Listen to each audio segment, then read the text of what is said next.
when people see, oh, well, you go to so many shows, I go, yes, because that's instead of sitting in front of the TV. Mm-hmm. I've been working all day. Now it's my enjoyment time to go and see shows or to do some of those other things.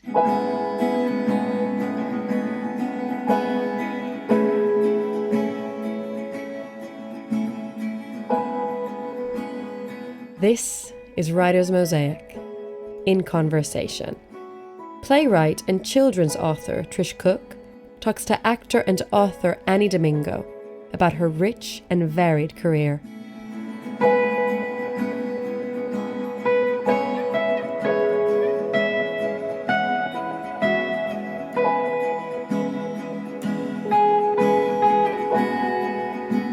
Anni Domingo, welcome to Writer's Mosaic. Lovely to talk to you. I was thinking earlier today how long we've known each other. We met in 1986, which is 37 years ago now. No.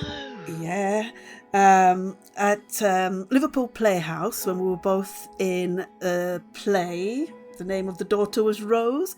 Yes, I remember it well. Again, an actress who decided to write. I thought that was quite a way to begin the interview, because I thought, well, our journey has been such a long one, and the fact that we both, I started off as an actor as well, but obviously both had this creative writing bug that we wanted to follow. Well, I'll start from the start and just for the listeners, just who you are, where you started off, and where you were born. A little bit of background about you, Annie, please. Oh, so I was actually born in England. Okay. At the time, my parents lived on Eversholt Street, which is Euston Station, on that road. Yeah. But I was born on a snowy February morning, and there was no hospital. Well, they said there was no hospital beds. So she got sent from one hospital to the next, and I ended up being born in Clapton. So I'm a true Londoner because I was born within the sound of Bow Bells. Aha! That's my claim, and I'm sticking to it. But my parents went back to Sierra Leone, West Africa, when I was about 3.5. Okay. And that's a whole nother story. And so I went to school in Sierra Leone. But I'd always been interested in writing and acting. And the first thing I acted in was at school when I was 4. And just continued. My parents, when they went back to Sierra Leone, had their own radio program called the Two of Us. And it was a request program, and they'd interview people and they'd do request records and so on. And from the age of about 6 or 7, I used to work with them and read out all the requests from the children. Wow. So I started in radio at about 6, and then I did school plays, and I started writing whilst I was at school, plays, and wrote a short series for the TV when I was about 12. And so it was always going to be this. My mother was a fabulous singer and actress. Okay. And she wanted to go into that profession, but of course in those days, she wasn't allowed. And she met my father in England, where they were doing ballroom dancing, and they became semi-professional ballroom dancers. Wow. And so when they went back, they had a radio program. But when television came to Sierra Leone, which had been in the early 60s, they had their own television program teaching ballroom dancing. So I used to be a demonstrator ballroom dancer on their program. Wow. And how old were you then around? I was about 12, 13. Wow. How amazing is that? So you've had that bug in you from birth? From forever. Yeah. And I used to also do ballet and jazz at the same time, till my father stopped me from doing ballet when he saw my feet after wearing point shoes. Okay. My father was a shoemaker. He designed and made shoes. He had a shoe factory. Wow. And he was livid at what they were doing to our feet. I mean, when I was growing up, we had to go to the factory every 6 months to have our feet measured, and we had these handmade shoes. I hated them. I wanted Clark shoes like everybody else. Now I wish I wish I could have those handmade shoes. I bet you do. Yeah. Wow. So then when I was 17, well, I applied for Rose Bruford, and my father only allowed me to because it had I could do a teaching degree as well. Hmm. So I applied for Rose Bruford, but I never came for the audition. I did it all on tape. It's so long ago, it wasn't even cassette, it was Grundig reel to reel. So they never saw me, all they heard was my voice. And then I got a scholarship, and I came over and went to Rose Bruford. That's the early start. You're an actress, you're a director, and now a writer as well. So that storytelling bug has been in you. Why do you think storytelling is so important to you? I think because there are so many different worlds, and I keep telling people it's just because I'm a nosy Parker. I hear all of these stories. I mean, I'm one of these people. I'll be sitting in the bus or something and hear a bit of a conversation, and I'll make up a whole story about those people and that. I've always done that. I'm just fascinated with all the stories we could tell and all the variations. I mean, I used to tell my brothers stories forever, and they, when they were little, they patient, and after a while, I'd practically have to pay them to listen to me. No, I totally get that. I understand that totally because that's something I used to do as well.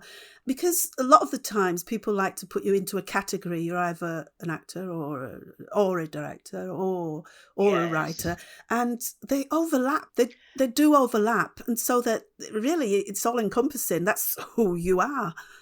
Yes, I mean, I think for some people, it's just there's so many different outlets that they can use to express themselves. So, Yes, some people also paint, or, yes, I'm not an artist. I do paint, but I haven't painted for a long time. But what I do is I design and make clothes. So that's yes. another way that I express myself, but also have that idea of taking something apart and putting it together and seeing how you can change it. All of those sort of things fascinate me. Yeah, and you make beautiful clothes. I've seen them, gorgeous designs. So, if you when you're thinking about your writing, would you say that acting helps? I certainly do. I think that I find that when I'm writing, people always say that your dialogue is so good, and I think that that comes from being an actress Yeah. and being able to hear different voices Yes. and knowing sort of the cadence that I want, and how long that person could speak for without being interrupted and so on. And it's all the things that come from being an actor or being with plays and having to listen. Yes. So that definitely comes into it. I mean, I've had to teach myself how to write sort of the background bits that are happening and the setting, because that's not the thing that comes immediately to me when I'm telling my story. Yes. It's the people, the characters that come. Yeah. And so you've written a book, Breaking the Mathor Yes. Chain. I'm really enjoying reading that at the moment. Oh, fantastic. For our listeners, the novel is set in the 19th century and it tells the story of two sisters, Fatmata and Salimatu, who are Yeah. sold into slavery. And it's based on a true story, the one of Sarah Yes. Forbes Bonetta, who was ward and goddaughter of Queen Victoria. Yes. So can you tell us, where the inspiration for that came from? Well, I was doing my master's in creative writing at Cambridge, and it's coming towards the end, and I had to think of what I wanted to write about for my thesis. And I wanted to bring something about my life and my culture into something that I was writing about. Mm-hmm. And I started thinking about stories from home. And then for some reason, Sarah Forbes Bonetta came into my mind because I know some of her descendants. You do? Yes. Okay. And one of them was very good friends with my parents, Uncle Arnold. And I can remember sort of talking about it and people laughing and thinking it wasn't true, that old people make up these stories. Mm-hmm. And then when I came to England, I saw her name somewhere and I went, oh, and I started looking into it. And the more I looked into it, the more fascinated I was by her story. So I decided I was going to write that as part of my thesis. Okay. And so that's how it started. But I wanted to also talk about what life would have been like for Sarah before she was brought to England, and wanted to write about her life in the village where her father was a chief. But she was captured when she was only about 4 or 5, so I didn't think that she would have enough information to make that part of the story live. And I knew that her village had been ransacked by raiders, and that the chief and his wife, and he had more than one wife, they were killed. And that she had siblings, but nobody knows what happened to the siblings. So I fictionalized an older sibling who could therefore tell us about their life before capture, because I thought it was important that we know. They say you never know where you're going unless you know where you come from. Yeah. And I wanted to know where she came from. And I couldn't find that in all my research. So I thought, well, I'll make my own.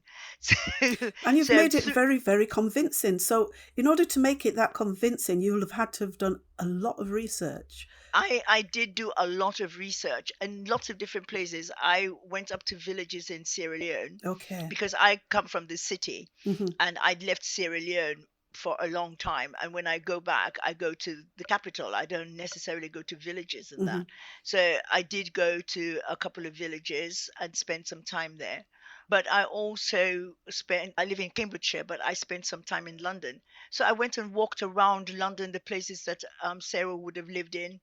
I even went off to Brighton, where she went, although that's not in the first novel, it's coming in the second novel. So I just wanted to see and the sights that she would have had, the smells that she would have smelled, most probably, because some of the houses around Mayfair and that, they haven't changed that much. It's not like other parts where buildings have been torn down and new things put in. I had a walk in Hyde Park and the places that she would have gone to. So I did a lot of research on that, but also what was the times first in Africa, but then when she comes to Victorian England, and it would be minute things I would spend hours on, just thinking about how would you go from one place to another. When did they start having railway trains? What stations would it go to? How much would they pay for it? And so on and so on. So the minutiae, as well as the big things, were important for me. And I also wanted to talk about what some of the politics of the time. So I used a lot of Queen Victoria's diaries. Okay. Because she talks a lot about what was going on. Yes. But also she talks about Sarah.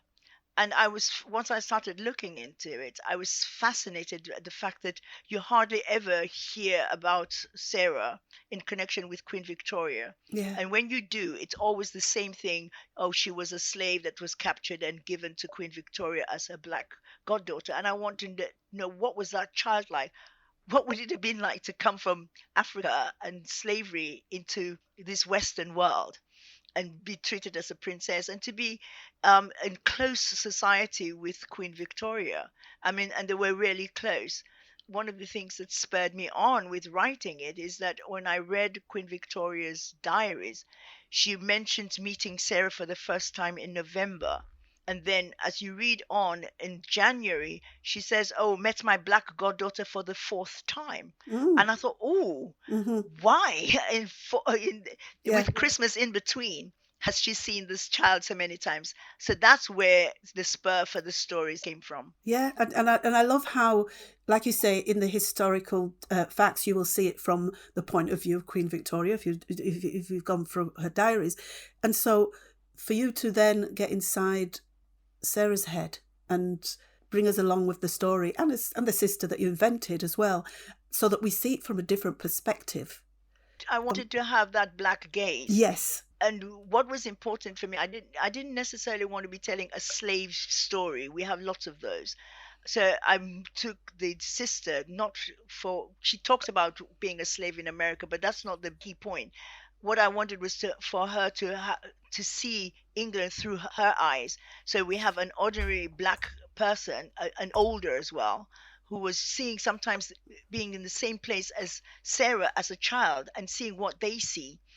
So that comes into the class and to how you identify yourself. Yeah. So just going over that, how important is it to you that we as black people tell our own stories? It is extremely important to, because I think that people don't understand our point of view if they don't hear our voice. Yeah. So, and it goes right back to things like, oh, why do we still talk about slavery? It's over. For us, it isn't over because we were still paying for the compensation up to 2015. Some of us who are living in England and working have been paying for us to be free, for our ancestors to be freed. Yeah. That doesn't sound as if we should forget about it, you No. know. So yes, I think it's very important for us to see a different point of view, which is fantastic. I mean, I've just been working in a play that does exactly that, and that has been really fascinating to see and to be part of. When you're writing fiction based on real facts, which you have done, and like you've said earlier, that you had to embellish on things, you had to create things that weren't written historically, Yes. weren't put down, recorded.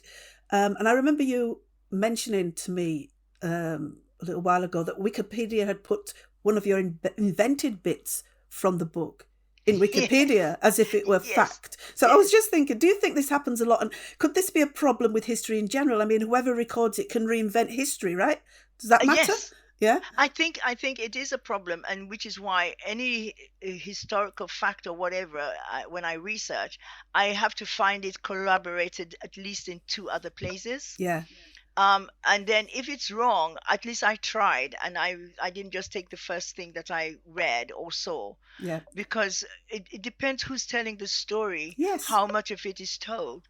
I mean, and this is part of what I'm writing about it as part of my PhD: who tells the story, and what is left out, you know. Yeah. And it goes back to something like the piece I wrote about Charles Dickens, that he was writing all these stories about the lifestyle of poor people in London, but he never once wrote about the black people who were there. So it's like they never existed. Because if people don't hear that we were here, they still think that we came with Windrush. Yes. Yeah. So that's why it's important that we tell our stories and be involved. That British history is also our history. Yes. Yeah. Yeah. Totally agree. Going on to your book, Breaking the Mafford Chain, your process of writing it. When did you start writing it, and when did you finish? How long did it take? It took quite a while because, as I said, I first wrote it as part of my thesis. And I only wrote the first 4 chapters, most of which are no longer there anyway. Yeah. But you had to do a reading of it, and you then send it out and so on. And it came back with a distinction. Fantastic. And everybody who'd read any bits of it kept saying, oh, you must finish it, you must write it. And I thought, oh well, no, there's so many other things I want to do. However, I got with 2 friends, and we started writing group. We were each writing our own, and to give ourselves something to aim for, we decided to enter the Lucy Cavendish competition. Lucy Cavendish is one of the colleges in Cambridge, and it was for women's novels and first novels, and it didn't have to be finished. That was the important thing. It didn't have to be finished. And still I sort of hemmed and hawed about it, and they kept pushing me, and I was so late that I hand delivered it at 11:45 when the deadline was 12 o'clock. And so I was quite surprised when it was first longlisted and then shortlisted. Wonderful. And one of the people who were judging was a literary agent who was very interested in it and says, you have to finish it. So I sort of started dipping in and out of it, but I was working, I was teaching, I was acting, but I had a lot of family problems. My son had a car crash and broke his back. I remember. And he was in hospital, and then came home in a wheelchair and so on. And just as he was home, my husband then had a stroke. So I had 2 of them. And I was their main carer. So the book sort of got done in bits and pieces. So it took me about 5 or 6 years to write. And then it took a whole year trying to find publishers.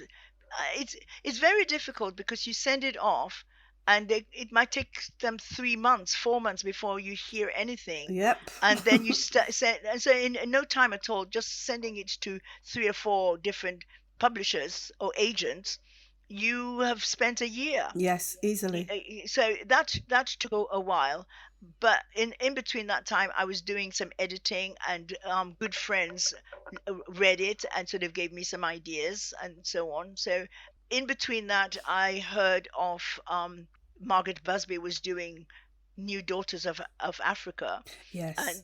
they had a competition, and somebody said, why don't you send it? And again I hemmed and hawed and sent it at the last minute, and I was very surprised when it won, because the prize was that the winner would be in New Daughters of Africa, and so I've got an early version of it in New Daughters of Africa, which just blew my mind, because for me to be amongst these writers Yes.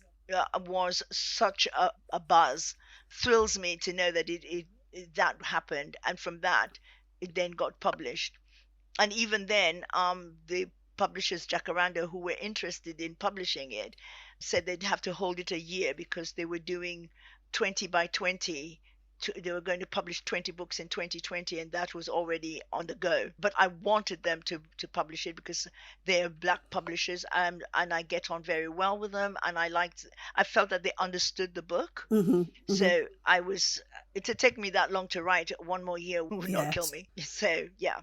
So when you had all that interest in your book, were you then able to say quite confidently, I am a writer? No. I still find it, even now, a little bit difficult, even though now I've had poems, I've had short stories and other things published. I still think, oh, me, a writer. I'm beginning to believe it.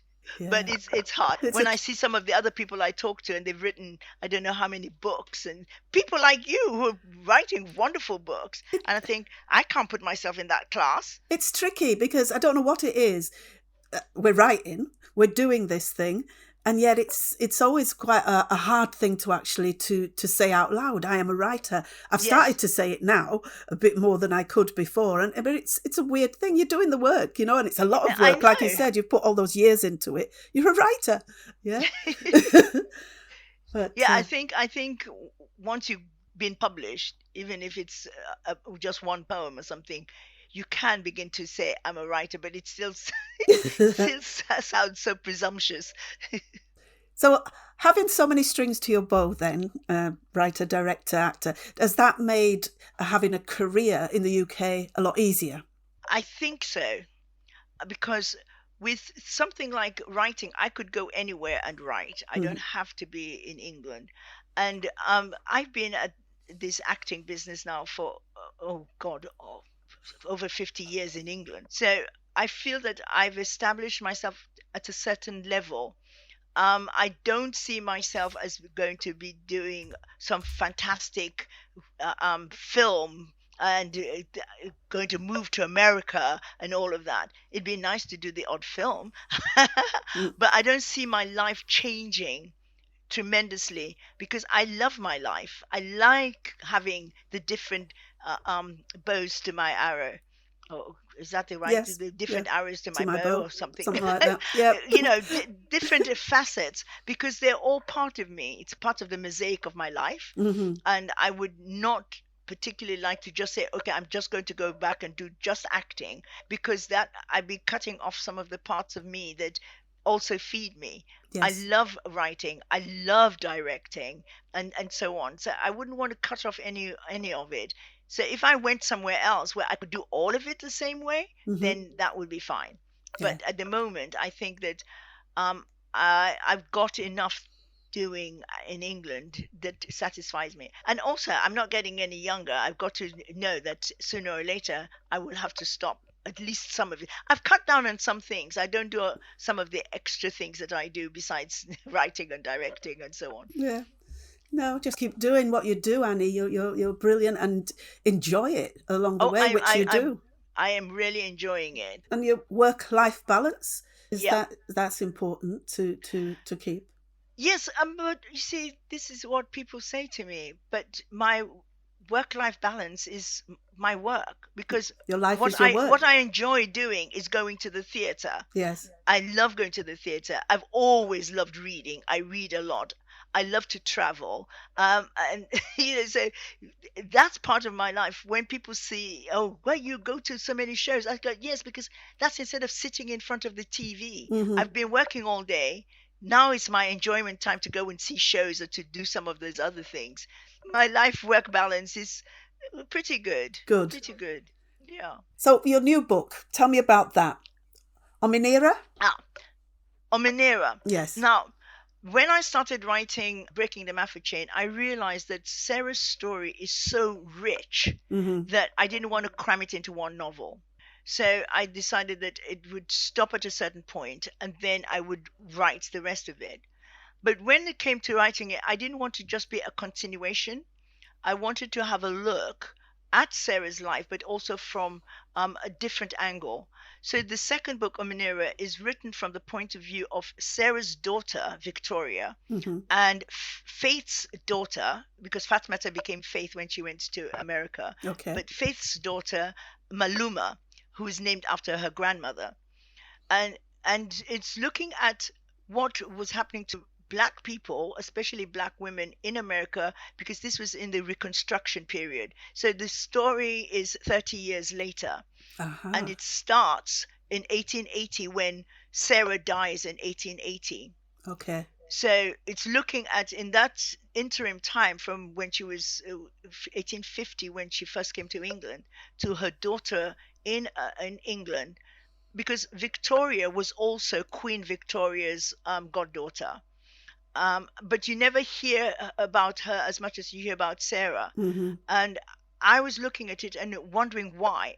And the only reason I can find is that Sarah had this sort of exoticism attached to her because of the slavery and being rescued and so on, whereas Victoria didn't. So when they talk about Queen Victoria's Black goddaughter, they always speak as if she only had one, which was Sarah, and she didn't.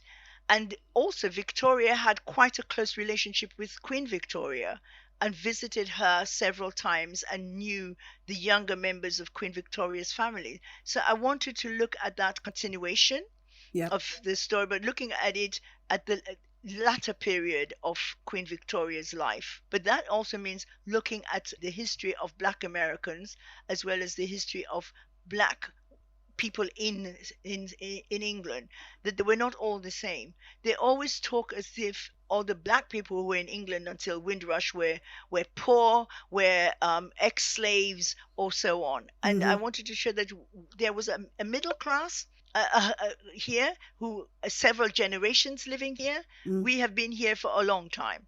Goodness gracious, Queen Elizabeth I passed an edict in the 1500s about too many Black people in London. Wow. So we have been here a while. So I wanted to look at that. So Victoria and Maluma tell the story of themselves, but also goes back to the story of their mothers.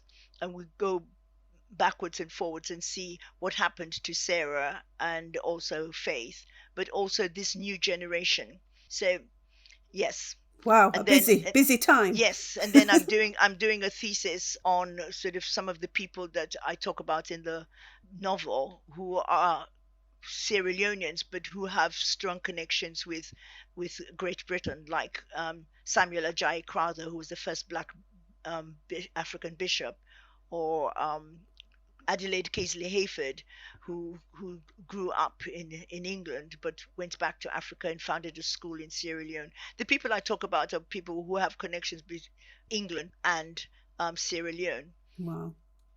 Amazing. So, I look forward to reading that one too. I'm enjoying writing it. You are a very busy woman and you keep yourself entertained and you keep yourself doing things that you love and enjoy. Do you have any advice for new writers that are just coming into this field of work? I think that the first thing is that you want to write it. And so you're not going to be stopped by anyone. If you have a story that you really want to tell, then you have to find a way. And I mean, when I'm busy, sometimes I will wake up early in the morning and I will write, but I'm a late bird, so I will write late into the night. But I always have a notebook with me, and I jot down things, either ideas or names or something, so that even when you're not physically writing, you're involved with the story, it's in your head. Yeah. And then just take your time. Don't let anybody tell you, oh, you've been writing it that long. You know, a story takes as long as it takes. Yes. And sometimes it will come very quickly, and sometimes it will come slowly, and then you have to go back and go back and go back. It's all part of it. I Yeah. mean, I always overwrite. I write and write and write, because I think that if it's down on the page, then I can shift it around, or I can cut it out, or whatever. Yeah. So when I finished Breaking the Mafford Chain, it was extremely long. And that was one of the reasons why the other agent said there's a lot of work to be done on it. It's too long. And I go, fine, I can do that. And I actually cut out 70,000 words, Wow. which is about a small book. They probably help you with the next book. Yes. But what it taught me was that nothing is too precious. Yes. And that I could have spent a whole time writing it and then cut out the whole thing. But it gives you that fiber. It gives you the practice. Writing is practice. Yes. And that's what I would say. Practice and practice and practice. Write anything, even if it's just writing about your day going to work. You start finding words. You start playing around with language and finding. I mean, I always finish a piece and then look and see what phrase or something I'm overusing, because there's always something that you cling on to. So it's just finding words and language, and what is it that you want? Is it to amuse? Is it to terrify? Is it to what is the emotion that you want from your reader? Why are you telling me this story?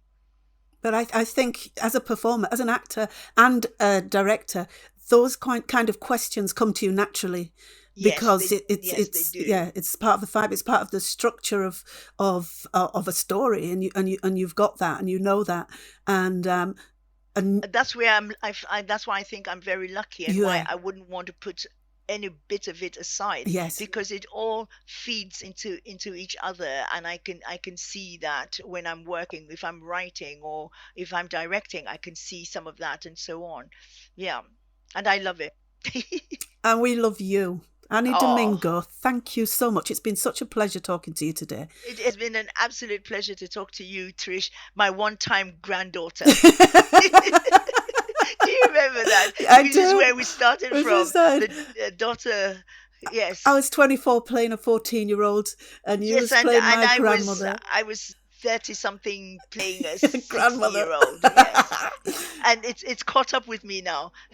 Yeah. Well, I've gone beyond. I didn't go backwards like Benjamin Button. But you must have a portrait in the gallery somewhere in the attic, because you don't look changed at all. Oh, thank you. You neither. Okay. It's been such a joy talking to you and working on this.